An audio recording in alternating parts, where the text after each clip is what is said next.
Alicia, welcome to Paris. Thank you. Know that you are the kind of artist, like really popular artist, like when you do a record, everybody buys it. When you do a show or performance, everybody can see it. I saw that in Milan, it was like really crazy. This girl is on fire. This girl is on fire. It was. You are still connected to the people. How can you keep your mind cold? I mean, I feel like that is the most important thing to me. You know, the most important thing to me is to, you know, but they all say that, and you see them in Paris like taking pills and drugs, and I don't know you if they don't all do say that. that. I'm not sure they all say that. I'm gonna have to say I'm not sure. but thank you. So I appreciate what you're saying, and yeah, but nah, that's just who I am. Really, that's just who I am, and that's how I feel. And you know, the people, to me, we are all the same. You know, we are all the same, and that's a lot about what this record is about too. You know, really exploring that and who we are and where, even no matter where we live or what we believe or what we look like who are we on the inside? You know, more so than what, you know, people tell us we like, or people stereotype us and say they're probably like this because they look like that or they live there or whatever the case. So for me, that's always been something that has been. I've always been connected to the people, and I will always. We got way too much in common. If I'm being honest with you. Your song "Common" is a song against racism or stereotypes, but in the Marvin Gaye way. Mother, mother, there's too many of you crying. It's classy, you know. There's no. Well, that's. You can compare me to Marvin Gaye any day you want. No, but you know what I'm saying. I appreciate that.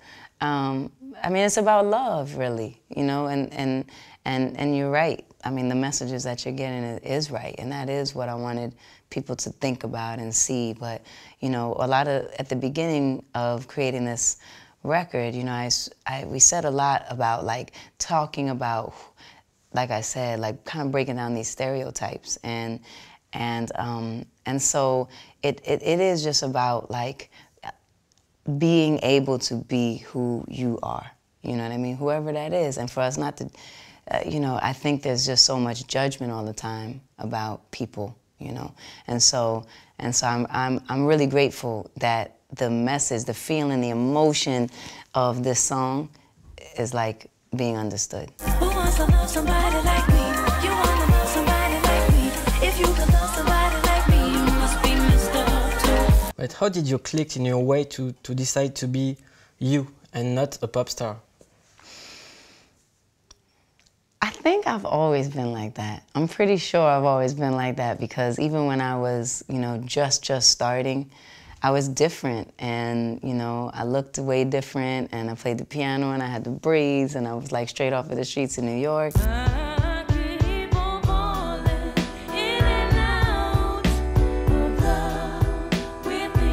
People always told me, like, don't you, you know, you should be wearing dresses and it just like was never my thing. Like, my thing, I wanted to be the everyday girl that I was and be able to relate to other women and girls and be able to just, like, be who I was, because I didn't see myself in the music or in the entertainment world or whatever. And so now I feel like I have actually really come back to that place and really recognizing, you know, I've always been that person. And, you know, as you grow, you try different things and you go different places, but that's where I'm the most comfortable, and that's where I really am able to be truly myself, so. And what did change in your life when you went to Egypt? Everything changed when I went to Egypt, just because it was like a turning point in my life. You know, like, you have these points in your life where you really learn something important. And that was a beginning of me, you know, one of my big lessons, which was about, you know, really even creating the life and the world that you want to live in. Like, you know, you don't have to necessarily live in this life of chaos and unhappiness. Like, what is it that what life do you want to have and what life do you want to live? For myself at that time, that was the question. Because I was learning how to juggle my own personal life and my professional life and like how to be happy inside of it. And so that was a big lesson for me at the time. When you grew up in Hell's Kitchen in New York, I thought that it did not exist like only in the comics in Daredevil, Hell's Kitchen.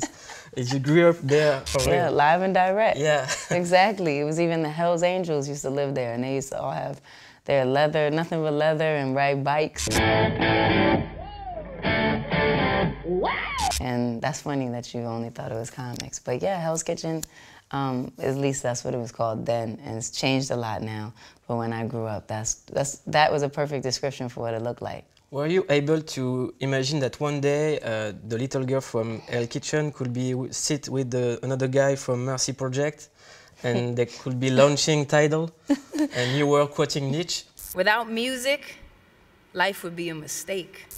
No, not at all. I mean, you know, it's amazing the people that you meet and, you know, it's amazing the direction your life goes in, you know. Of course, it was just a dream, you know, it was just a dream. I dreamt about it, but I didn't exactly know that it was going to be real, you know. You used to read Word Up magazine? It was all a dream. I used to read Word Up magazine. Huh? Yeah, exactly.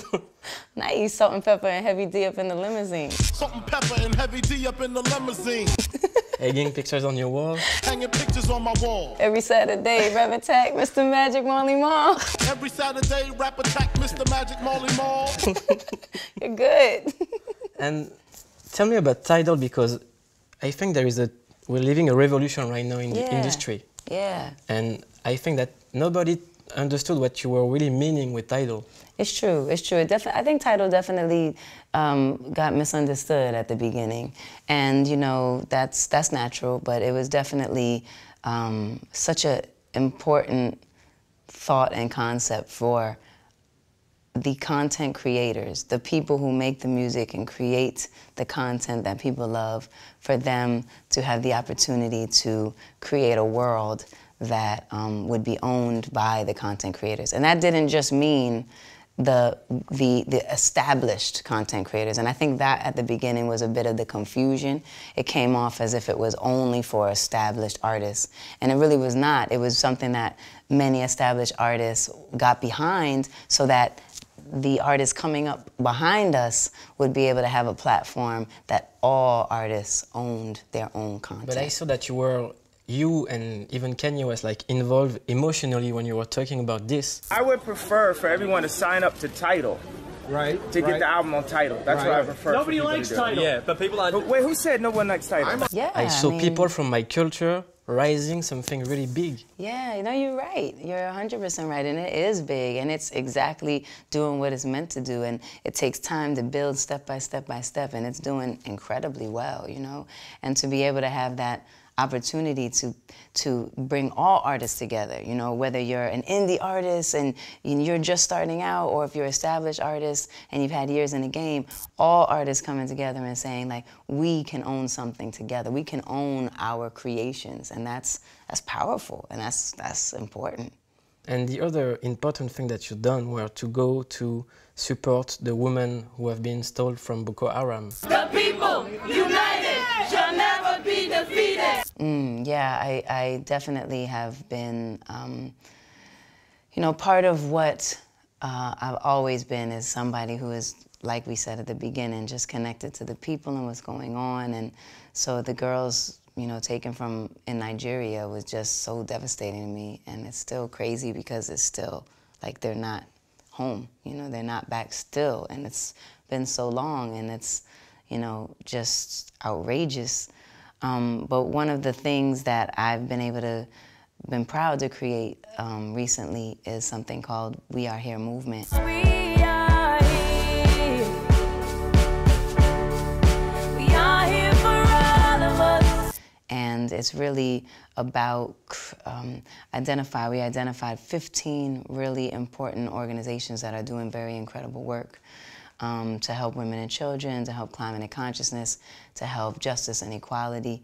And so we believe that if we look at it all together as these issues all together, we can start to create the change that we want to see. Let's talk about Chi-Town. Let's talk about Gaza. Let's talk about Israel.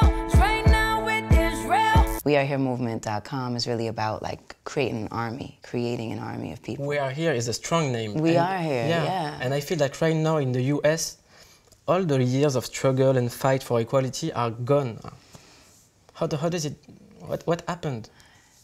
When I hear people like Trump and what he's saying about the Muslims. Donald J. Trump is calling for a total and complete shutdown of Muslims entering the United States. When I saw what happened in Ferguson and how the medias are treating black people, I'm like, what happened to them? No, you're right. Right, when I was a child, like the US culture learned us to accept other people with different strokes. They got different strokes it takes, different strokes it takes, different strokes to move the world. Or shows like this. You know, I mean... What happened to you guys, to the US? You're right. I mean, racism is a really, really complex, deeply seated issue. And in America, you know, it has always been a problem. It has always been an issue. And, you know, you recognize it as an American if you know, oftentimes if you go to the South states, you know, you'll see there's like a great difference even in the perspective. And I think that we have so far to come, obviously. And I think for a long time it's been very well hidden. And now it's coming out so clearly that we have to deal with the effects of slavery. We have to deal and pay attention to the effects of racism that has become, you know, just deeply rooted and seated inside of us as individuals. And we have to acknowledge it and figure out how to create a dialogue to talk about it and to change the perspective of it. And I think that's what I meant when I said, we have to change our societies. We do. We do have to change our societies. And it's a conversation that all of us have to have. It's not just black people conversation. It's not just a white people conversation. It's a humanity issue. It's a humanity issue. And we have to look at it everywhere in the world as well. You know what I mean? And we definitely, it has to start to become more of an open dialogue. And I think that's what we're seeing when we see people go on the streets and we see people say, you're not going to kill me anymore just because I'm black. You know, we have to be able to have that conversation because it's so obvious that that's what's happening, and there's no turning back now. So there's no pretending like it doesn't exist, and there's no covering it up and making it look good for TV. It's like, the truth is that we have very far to go, and we have a lot to change. Another artist who's done an anthem for the new kind of civil rights that you have living in the US is Kendrick Lamar. With Alright. We gon' be alright, nigga, we gon' be alright, nigga, we gon' be alright, we gon' be alright. And in last album, there's a new producer, and it's your son. How old is your son to do a beat for Kendrick Lamar? It's true though, it's really, my son, our son Egypt, you know, it just happened very naturally. 10 years old. 5. 5 years old. He's 5. We do have a 10-year-old. He's 5, and the 10-year-old is amazing as well. It means that a 5-year-old guy can compete with Dr. Dre. Well, I think he has a lot to learn. He definitely, and he knows he has a lot to learn. But, you know, he really loves music, and he's always been very drawn to it. And it happened very naturally. We were actually all together at the Super Bowl. So you all right over here? Yeah? What you doing, working on the beat for Kendrick? Yes, it's a problem. And he met Kendrick that day, and Kendrick was very taken with him. He just was like, look at this young guy. Like, I think he reminded him of himself. He just saw, you know, he just saw something in him. And so he said, you know, you should make me something. You do music, you should make something for me. And so Egypt, you know, he just gave it a try. He heard a melody in his mind, and he figured it out on the piano. His daddy brought him to the studio, and he played everything, and he played the drums on it. you know, he helped him to create it, but he really thought of it. He thought of it and he had that in his mind. You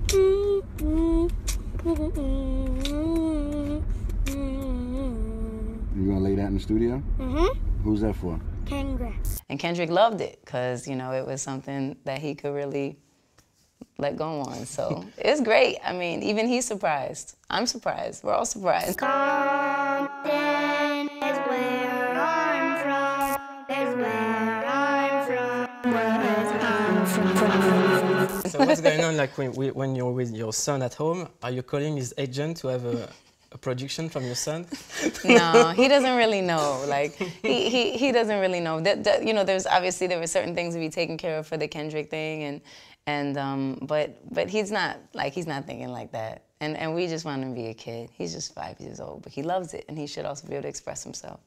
You've been raised by women, and what does it give like power when you're raised by a woman in a world of men?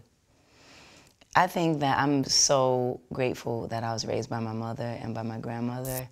I think about that a lot. And, you know, life is different for everybody, and there's no right way or wrong way that things go. Everything happens because it's meant to happen that way for you. And I think a lot about, you know, the fact that I was raised by a single woman really was beneficial for me. It was really, really important for who I am and who I became. And if it was anywhere else, if it was any way else, I wouldn't be this woman. And I do think you're totally right, being raised by women in a, you know, very patriarchy that's very much run by men, but that's changing now. You know, to be able to be a woman who really has the reference of strong women to be my backbone and to be my strength and to continue that legacy and bring that forward is like, you know, it's a blessing. I wouldn't even want it to be anywhere else. Can I ask you a question about your husband? Said I'd be gone by 5. Yeah. What's going on with DMX? X gon' give it to ya, he gon' give it to ya. X gon' give it to ya, he gon' give it to ya. Can't wait for it. You're gonna have to ask him the exclusive interview for DMX, but I know that they've been working on some really, really dope music. The music is really powerful. I mean, X is like, you know, he's a legend. I mean, he's one of the greatest artists ever, you know. And I was mad about like American medias. Every time he was failing, they were laughing at him and like, do you know who you're talking about? I know. Like, where's the respect? I mean, same with like a Michael Jackson. It's like he's one of the greatest of all time. God bless, you know. He's the greatest of all time, and when people would sometimes speak about him, it's like, to your point, it's right. It's like we have to be more aware of just how we talk to each other, how we speak about each other, and, you know, not tearing people down all the time. And I think it's so sad that media, in so many ways, has become that. You know, it's become like gossip. It's become like this way to tear people down, as opposed to, one, say the truth, and two, you know, actually just be considerate about people and their life and their struggles. How do you protect yourself from that?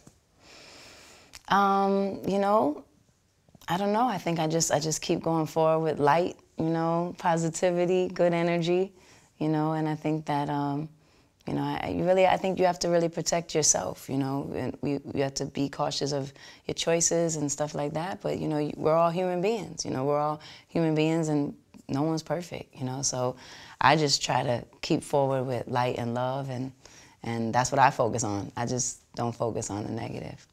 The last time you came in Paris, you came to the Grand Journal, and you've sung for me Empire State of Mind about New York. In New York,